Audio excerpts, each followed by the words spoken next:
तो hello friends, welcome back to my channel trading bull. आज हम बात करने वाले हैं एक ऐसे टॉपिक के बारे में जो ना कि सिर्फ इम्पोर्टेंट है बट बहुत ज़्यादा इंटरेस्टिंग। तो without wasting any more time start the video. Topic का नाम है how to hedge your equity port after 3। अब हमारा जो इक्विटी मार्केट है वह 9:15 बजे से लेकर 3:30 बजे तक चलता है। हम काफ़ी सारे लोग उसमें ट्रेड और इन्वेस्ट भी करते हैं। बट क्या आपने कभी सोचा है कि अगर कोई नेगेटिव न्यूज़ वर्ल्ड मार्केट में आ जाती है 3:30 बजे के बाद और आपका पोर्टफोलियो अगर कल गैप डाउन होना है, ये आपको पता है, तो ऐसी स्थिति में आपका पोर्टफोलियो नेगेटिव आएगा, तो आप आपके पोर्टफोलियो को हेज कैसे करो?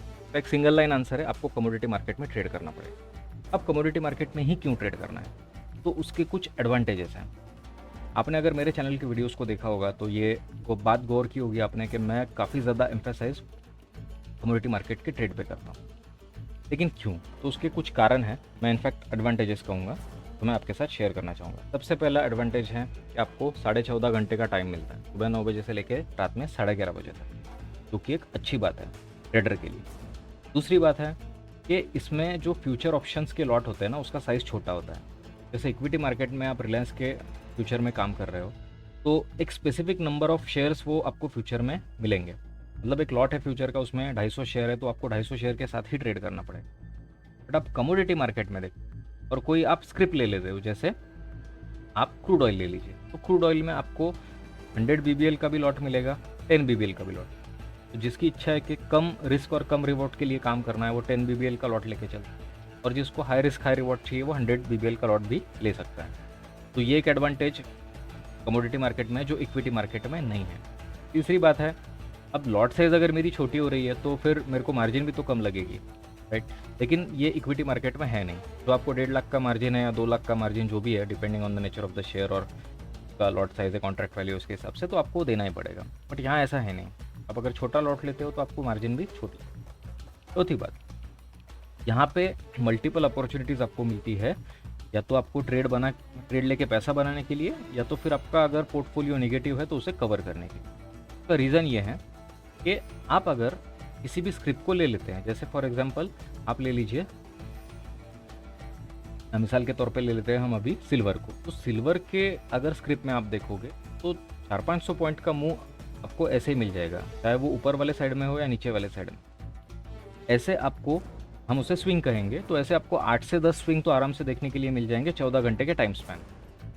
अब 8 से 10 स्विंग जो होता है उसमें से आप अगर 2 या 3 स्विंग भी ठीक से पकड़ लेते हो तो आपका अच्छा खासा प्रॉफिट उसमें बनना है, लेकिन आपको अगेन इसमें फ्यूचर में ट्रेड करना पड़ेगा। तो ये एक प्लस पॉइंट है जो कि आपको कमोडिटी मार्केट में अगर देखने को मिल रहा है तो इक्विटी में नहीं मिलेगा। और यही चीज़ है जो आपको हेल्प करती है आपके इक्विटी मार्केट के पोर्टफोलियो को हेज करने के लिए।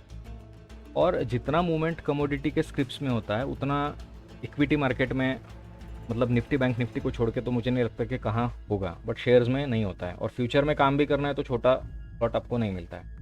तो ऐसे कुछ एडवांटेजेस है जिसके कारण मैं आपको सजेस्ट करूँगा कि आपको कमोडिटी मार्केट में ट्रेड करना चाहिए। अब एडवांटेजेस है तो डिसएडवांटेजेस भी होंगे, वो क्या है हम एक बार देख लेते हैं। तो डिसएडवांटेज है कि हम ट्रेड जो ले रहे हैं ना वो ओन नहीं कर सकते हैं। जैसे हम शेयर्स को लेते हैं, अगर इन द मनी आपका ऑप्शन आता है या फिर आप फ्यूचर के ट्रेड में काम कर रहे हो और अगर वो निगेटिव आ जाता है तो उतने नंबर ऑफ शेयर्स आप पैसे भर के आप अपने अकाउंट में ले सकते हो। बट यहाँ थोड़ा सा मुश्किल है, बिकॉज यहाँ पे अगर इन द मनी पोजीशन आ जाती है या फिर आप मान के चलिए यहाँ पे आप लॉस में आ जाते हो, तो एट एनी कॉस्ट आपको लॉस बुक करके बाहर निकलना है, पोजीशन रोल ओवर करना पड़ेगा, आप से कैरी नहीं कर सकते हो।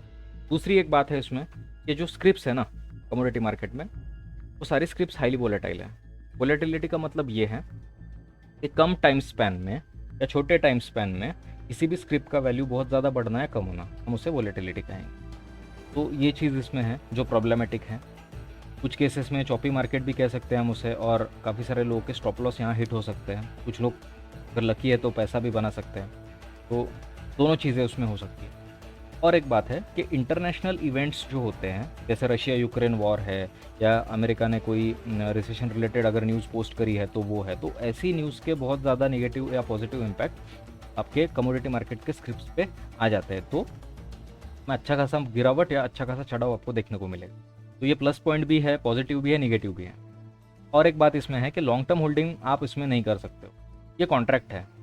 कॉन्ट्रैक्ट का वैल्यू अगर बढ़ता है या घटता है तो उस बढ़ती या घटती वैल्यू को ट्रेड करने के लिए ही आप उसमें एंटर करते हो, और इसे होल्ड करना आपके लिए संभव नहीं है।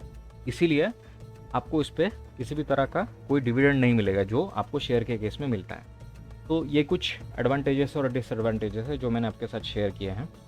वैसे आप गूगल करोगे तो आपको बहुत सारी चीज़ें पढ़ने के लिए मिल भी जाएंगी, लेकिन एक ट्रेडर के लिहाज से अगर हम सोचते हैं तो ये पॉइंट ज़्यादा इंपॉर्टेंट है जो मैंने नोट डाउन किए हैं और आपके साथ शेयर किए हैं।